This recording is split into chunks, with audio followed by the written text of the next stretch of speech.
One thing I did, and I got a personal loan for $4,000 that let me buy a computer and a printer.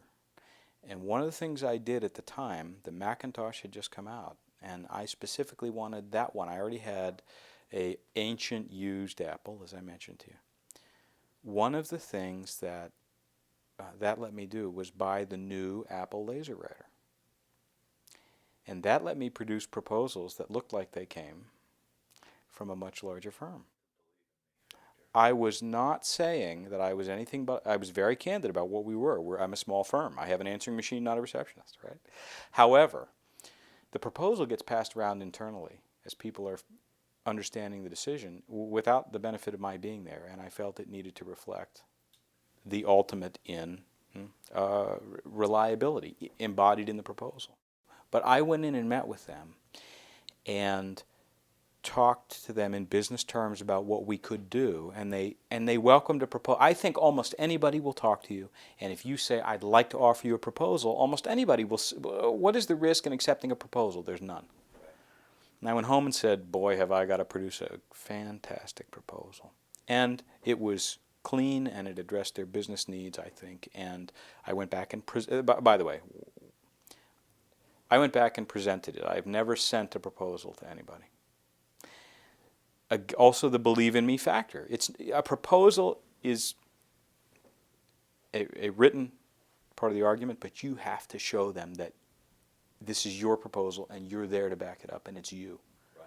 A salesperson or the entrepreneur, more often than not, and I find great synergies in several people. Entrepreneurial salespeople are great, and you can have the core entrepreneur who might be more of a specialist in technology or baking or whatever their entrepreneur, and another person who is great at empathy and understanding, watching for customers' feelings, and you can work very well as a team. But you're in there presenting, saying, we will deliver. And oh, by the way, this is what we're going to deliver. I wasn't thinking about it at the time in this way, but how that evolved was we did a incredible job. I did more than we originally proposed. I didn't increase the fee. You over-delivered. I over-delivered because I was feeling great about our ability to build a reputation. What I didn't realize is I was building a reputation inside the company. I was expecting this guy to be a reference elsewhere. And I absolutely, at the time, this is one of my learnings from this experience, there is more opportunity within a company sometimes than you could ever imagine. And so if you do a great job for a department, you've just created a sales force for yourself inside the company. And they had a report which inside, our next job, here's how it happened, right? We did a great job for this department. The head of purchasing then had these great new printouts that other people started to see in the company, because these were literally, I can't remember, they were 8 or 10 part forms. We actually had trouble finding a printer that would punch hard enough to imprint all 8 layers. And that will tell you that 3 of those were for outside people, but 5 or 6 of them were for internal processes. And so people started to see this interesting form that was formatted in a way they'd never seen produced from a computer. And somebody said to him, how are you doing this? And he said, I got this great little firm. They gave us a proposal, they over-delivered, and I'm paraphrasing, but this is what he must have said, and they came in, he didn't ask for any extra money, they over-delivered, he solved my problem. They had a report inside the company that they referred to with an expletive, because it was literally a 1,000-page report that would get plunked down on people's desk once a month.